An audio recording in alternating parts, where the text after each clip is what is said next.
नमस्कार, आप देख रहे हैं रिपब्लिक भारत। मैं हूं आपके साथ श्वेता श्रीवास्तव। हमारे साथ बहुत ही खास मेहमान इस वक्त जुड़ी हुई हैं। हरियाणा में जन्मी भारतीय मूल की आकांक्षा अरोड़ा हमारे साथ हैं, जो कि यूनाइटेड नेशन की सेक्रेटरी जनरल पद की कैंडिडेट हैं। स्वागत है आपका आकांक्षा रिपब्लिक भारत पर। और सबसे पहले तो मैं आपसे यही जानना चाहूंगी कि 76 साल के यूएन के इतिहास में किसी ने भी सिटिंग सेक्रेटरी जनरल को चैलेंज नहीं किया, तो इतना बोल्ड मूव लेने का डिसीजन आपने आकांक्षा कैसे लिया? नमस्ते, thank you so much for having me. और इस डिसीजन के पीछे ये है कि I believe in the UN.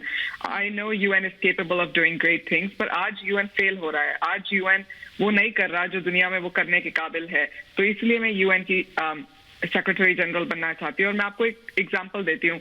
हर ₹1 का जो यूएन को मिलता है, 30 सेंट 30 पैसे काम की तरफ जाता है, 70 पैसे ब्यूरोक्रेसी की तरफ जाता है। आज का यूएन फेल हो रहा है। आज यूएन लोगों की सेवा नहीं कर रहा जितना वो कर सकता है। तो इसलिए मैं सेक्रेटरी जनरल के लिए खड़ी हो रही हूँ। 75 साल में कोई भी महिला सेक्रेटरी जनरल नहीं रही। और युवा, आज आधी दुनिया आज मेजोरिटी ऑफ दुनिया युवा है।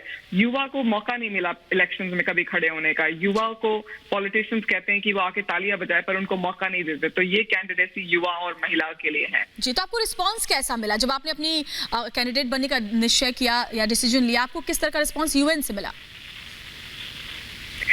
तो मेरे जो कॉलीग्स हैं वो बहुत ही उत्सुक हैं कि मैं खड़ी हो रही हूँ, क्योंकि यूएन में एम्प्लॉइज को मौका नहीं मिलता खड़े होने का। हमेशा ये पॉलिटिशियंस ही लीडरशिप पोजीशन के लिए खड़े होते हैं। तो पहली बार एक एम्प्लॉय खड़ी हो रही है, तो वो बहुत ही खुश हैं।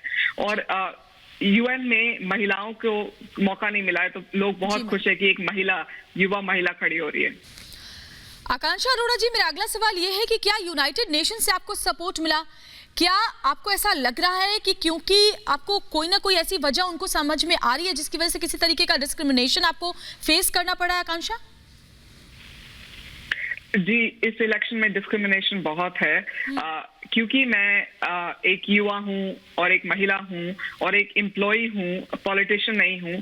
इसीलिए जो प्रेसिडेंट बॉस्कीर हैं वो मेरी कैंडिडेसी को एक्सेप्ट नहीं कर रहे हैं। और यही मैं लोगों को अब पहुंचा रही हूँ कि यूनाइटेड नेशंस लोगों को, बाकी कंट्रीज को कहता है डेमोक्रेसी फॉलो कर रहे हो, पर खुद नहीं फॉलो कर रहे हैं अपने इलेक्शन में। और वो कहते हैं कि जेंडर महिलाओं को मौका मिलना चाहिए, पर खुद नहीं दे रहे हैं। तो डिस्क्रिमिनेशन बहुत है इस इलेक्शन में। और मैं इसीलिए लड़ रही हूँ ताकि युवाओं को डिस्क्रिमिनेशन कहीं और ना सहनी पड़े, क्योंकि ये जो ओल्ड गार्ड है वो हमें मौका नहीं दे रहे हैं खड़े होने का। जी आकांक्षा, रेफरेंडम तो उन्हीं की तरफ से जारी किया गया था कि कोई भी खुद को नॉमिनेट कर सकता है, फिर ऐसे में उनको प्रॉब्लम कहाँ आ रही है? आई थिंक इसी को डबल स्टैंडर्ड और हिपोक्रेसी कहते हैं कि जब रूल्स उनको फेवर करते हैं वो फॉलो करते हैं, जब रूल्स उनको फेवर नहीं करते वो फॉलो नहीं करते। और ऐसे में बहुत जरूरी है कि लोग समझे कि ये यूनाइटेड नेशंस है। अगर ये इतना कर सकते हैं तो अगर ये खुद अपने इलेक्शन में एक फेयर प्रोसेस नहीं कर सकते, तो ये बाकियों को क्या प्रचार करेंगे फेयर करने का? तो ये लोगों पे, ये हम लोग अब उन्हें अकाउंटेबल होल्ड करेंगे। ये हमारी जनरेशन पे है। जी आकांक्षा, बहुत ही चौंकाने वाली ये बातें हैं जो आप बता रही हैं, क्योंकि यूनाइटेड नेशन पूरी दुनिया को डेमोक्रेसी का संदेश देता है।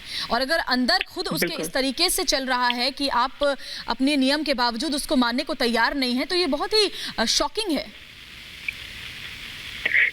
ये बहुत ही शॉकिंग और शर्मिंदा है कि यूएन में 193 कंट्रीज हैं और ज्यादातर सारी डेमोक्रेसीज, और कोई कुछ नहीं कर रहा।